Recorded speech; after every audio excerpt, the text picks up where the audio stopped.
Hello, good evening, and welcome back to the Lake District.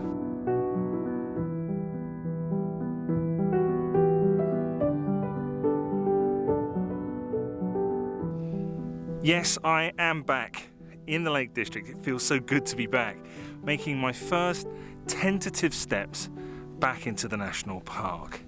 And today I'm in the hills above Haweswater, and I've returned to one of the last locations that I photographed before we entered into lockdown. It is about 7:30 on Sunday night. Sunset is about 9:30, so we've got about 2 hours of daylight left.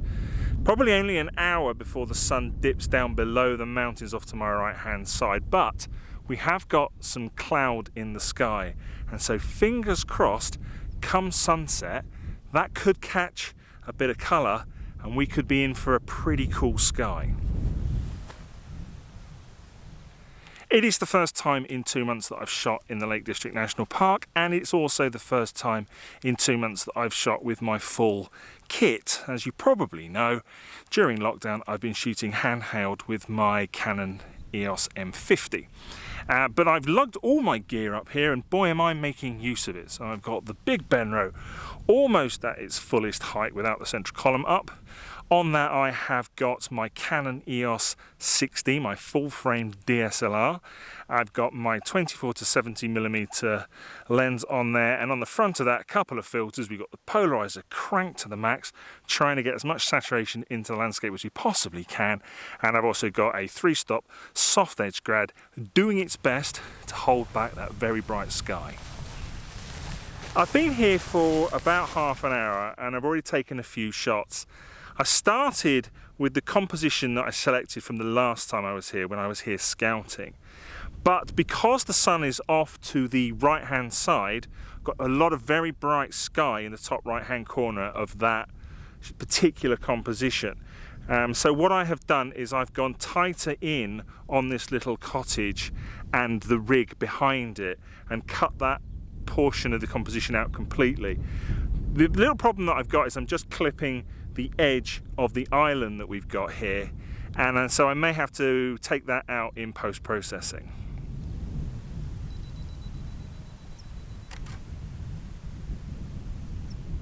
I was just looking at that second composition there, the tighter of those two shots, and I noticed that it doesn't have the summit of High Street in it, which is where the rig leads up to the summit, and I really want that in the shot as part of the story that I want to tell about this place.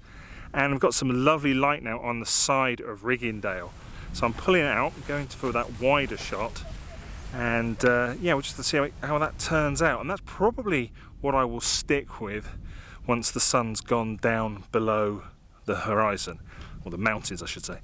But for now we've got some beautiful light and some shadows on the scene, so it looks pretty good.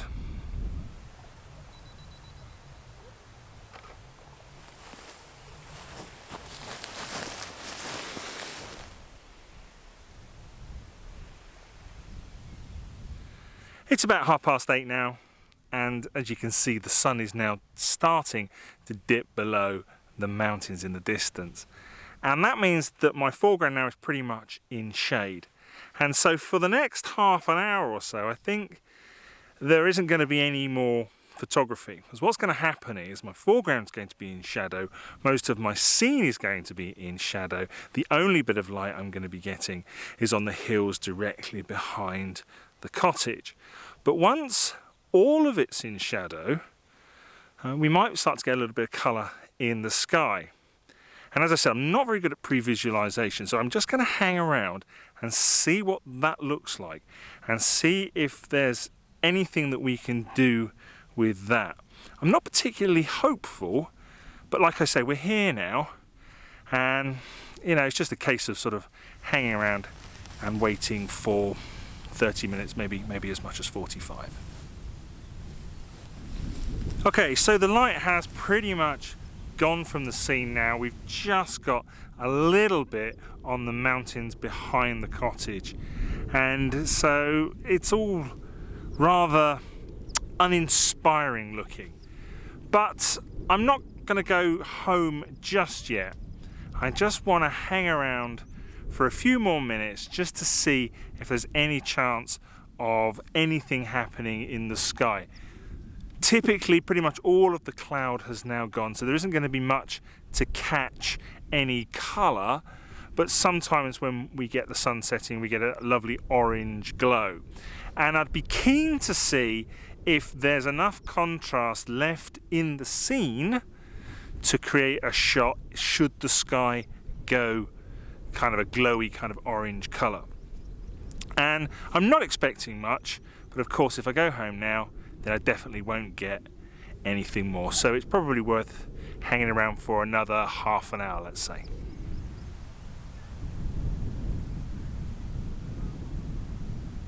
So we're about 15 minutes now from sunset. The light has gone completely from the scene. There isn't even any light now on the mountains behind the cottage. But I'm still here, I'm still taking a few shots. I just want to learn what the landscape looks like when it has no direct light on it. I want to see if there's enough contrast there, if there's enough shape and texture there to create a shot without that direct light, that lively warm golden light. My thoughts are that if there is, then I'll come back and try and get a shot when it's overcast.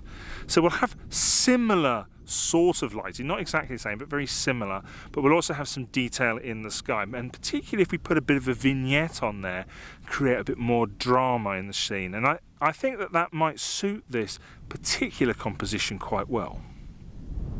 I think that's it for today. If the sun hasn't already set, it's going to be setting very, very soon.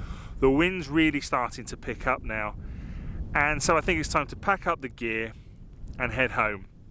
And we'll get these shots on the computer and see what we've learned from today's shoot.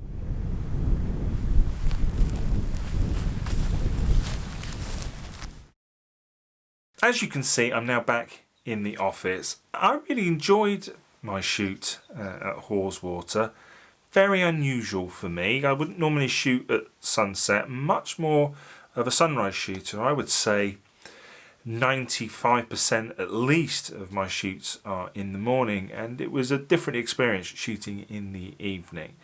But now I've had the chance to process the photos, and so we'll have a look at them now. The first one I want to look at is this shot, the tighter composition, the composition without the island in it. And I think it's come out quite well. There's some quite nice light in the scene, and I like the light in the background, and I don't think the light in the foreground is too bad either. But quite a simple composition when compared to the other one. You just got the cottage, and then in the background you've got the two mountains. You've got Haweswater, and then you've got Rough Crag that's leading up. What I don't like about the shot so much is the fact that the Rough Crag, the ridge, runs out of the scene, and to my eye that's quite a strong line, and it's leading you, obviously it goes up to High Street, which isn't in the shot, and it leads you out of the frame. So I think that's probably something I don't like about the image, but yeah, I think it's okay, that one. This is the best of the wider composition, the composition that includes the island in the bottom right hand corner. And I'm still not sure about this composition, if I'm 100% honest with you. I do prefer that we have Rough Crag leading up to High Street. I do prefer that High Street is actually in the shot, but I just feels like the rig is just too central in the image. And I'm probably being a little bit picky here. There's obviously nothing I can do about it, and it's a lovely view. The shot itself has got quite a good depth. It's got that interest in the foreground, and it's got interest throughout the frame. So I'm just probably being a little bit picky. The one thing that I have just spotted with this image that I don't like is that I've got a little bit of lens flare that I've forgotten to clear up, or I missed first time when I was editing the photos, just doing a rough edit. So that's something else that I'm going to have to clear up. I did shoot another composition while I was out, so we're just going to nip back and get the story behind that image. I just realised that there is another composition that I haven't tried here before, and that's simplifying things even further and just having the cottage with Haweswater behind it. And that would involve shooting in portrait orientation. Now, because I'm a little bit out of practice, I don't want to go and change my composition. I'm happy with my composition.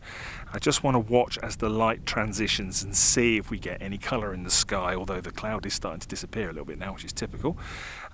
So that's out of the question, but I do have the M50 to hand, and so I'm just going to try a little portrait orientation shot so that I can take that home and have a look at that and keep that for a record, and that might be a better shot for me going forward. So I'll give that a go now.